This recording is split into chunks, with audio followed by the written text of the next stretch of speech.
തുളസി വേണം, കറുക, ചെറുള അല്ലെങ്കിൽ ബലിപ്പൂവ്, തുളസി, കറുക, ചെറുള അഥവാ ബലിപ്പൂവ്, അതുപോലെ എള്ള്, അരി, ദർഭപ്പുല്ല്, ചന്ദനം, ഇത്രയുമാണ് വേണ്ടത്.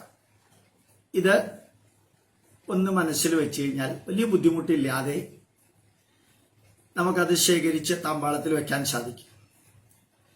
അരി വേണം, എള്ള് വേണം, ചന്ദനം വേണം, തുളസി വേണം, കറുക വേണം, ദർഭപ്പുല്ല് വേണം. വെളുത്ത പൂക്കള് നല്ലത്, ഏതും ഉപയോഗിക്കാവുന്നതാണ് പിണ്ടകർമ്മത്തിന് വേണ്ടിയിട്ട്. പിന്നെ ഒരു ഗ്ലാസും സ്പൂണും.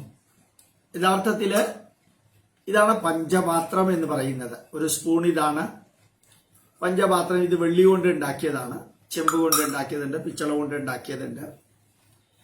വെറുതെ ഒരു ഗ്ലാസും സ്പൂണും ഉപയോഗിക്കാം. ഇതുമാതിരിയുള്ള പാത്രങ്ങൾ കോസ്റ്റ്ലി ആണ്, ധാരാളം പേർക്ക് കൊടുക്കാൻ ചിലപ്പോൾ ഉണ്ടാവില്ല. അപ്പോൾ ഗ്ലാസും ഒരു സ്പൂണും ഉപയോഗിക്കാം. ഒരു താമ്പാളം ഉണ്ടെങ്കിൽ നന്നായിരിക്കും.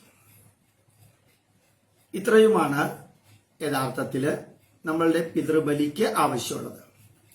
ആചാര്യന്മാര് ഇത്രയും കാര്യങ്ങൾ തയ്യാറാക്കി വെച്ചിട്ട് വേണം മറ്റുള്ളവർക്ക് പിതൃബലി നടത്തിക്കാനായിട്ടുള്ളത്.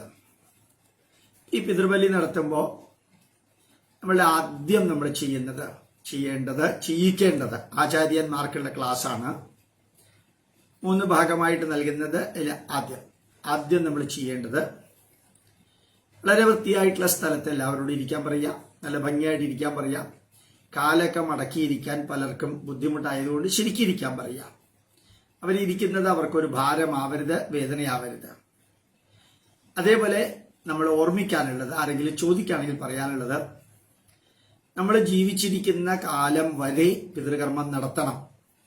തിരുനെല്ലിയിൽ ചെന്ന് നടത്തി, രാമേശ്വരത്തിൽ ചെന്ന് നടത്തി, കന്യാകുമാരി ചെന്ന് നടത്തി, കാശിയിൽ ചെന്ന് പിതൃകർമ്മം നടത്തിയിട്ടുണ്ട്, ഗയയിൽ നടത്തി, ഗംഗയിൽ നടത്തി. അത് കാരണം നടത്തണ്ട എന്ന് ആചാര്യന്മാർ പറഞ്ഞിട്ടുണ്ട് എന്ന് പലരും പറയും. ധർമ്മശാസ്ത്രം വിവർത്തനം ചെയ്യാൻ ഭാഗ്യം കിട്ടിയ വ്യക്തി എന്നുള്ള നിലയിൽ നിങ്ങളോട് പറയുന്നു, നമ്മളുടെ ജീവിതകാലം മുഴുവനും മാതാപിതാക്കൾക്കും ഇനി മന്ത്രം പറയുമ്പോൾ അതിന്റെ അർത്ഥം പറയുമ്പോൾ മനസ്സിലാവും. അവർക്കെല്ലാം പിതൃകർമ്മം നടത്തുക തന്നെ വേണം. നമ്മൾ ജീവിച്ചിരിക്കുന്നിടത്തോളം കാലം നമ്മൾ നടത്തണം. നടത്താൻ താല്പര്യമില്ലാത്തവരുടെ അടുത്ത് വാദിക്കാനും ജയിക്കാനും ശ്രമിക്കേണ്ട, വിട്ടേക്കണം. യഥാർത്ഥത്തില് നമ്മളുടെ ജീവിതകാലം മുഴുവനും പിതൃകർമ്മം നടത്തുക, അത് പഞ്ചമഹായജ്ഞത്തിന്റെ ഭാഗമാണ്, പിതൃയജ്ഞത്തിന്റെ ഭാഗമാണ്. ദേവയജ്ഞം, ഋഷിയജ്ഞം, ഭൂതയജ്ഞം, പിതൃയജ്ഞം, മനുഷ്യയജ്ഞം, ഈ പഞ്ചമഹായജ്ഞത്തിന്റെ ഭാഗമാണ് വർഷത്തിൽ ഒരിക്കലെങ്കിലും പിതൃയജ്ഞം നടത്തുക എന്നുള്ളത്. ഇത്രയും സാധനങ്ങളൊക്കെ റെഡിയാക്കി വെച്ചാൽ നമ്മൾ ആദ്യത്തെ മന്ത്രം ആരംഭിക്കുന്നത് ശ്രീ ഗുരുഭ്യോ നമഃ. നമ്മൾ പിതൃബലി ഇടാൻ പോകുന്ന ആ സ്ഥലത്തിന്റെ ഇടത് സൈഡിൽ ഒരു പൂവ് തുളസിയിടുക.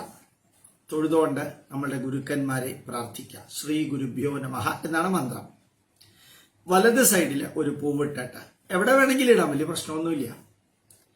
ശ്രീ ഗണപതയേ നമഃ അവിഘ്നമസ്തു. നമ്മൾ ഏത് കർമ്മം ചെയ്യുമ്പോഴും ആചാര്യന്മാർ ശ്രദ്ധിക്കണം, ശ്രീ ഗുരുഭ്യോ നമഃ എന്ന് ഗുരുക്കന്മാരെയും മഹാഗണപതിയെ നമഃ എന്ന് അവിഘ്നകാരകനായ ഗണപതിയെയും നമ്മൾ പൂജിക്കാറുണ്ട്. അതെല്ലാ കർമ്മത്തിനും ബാധകമാണിത്.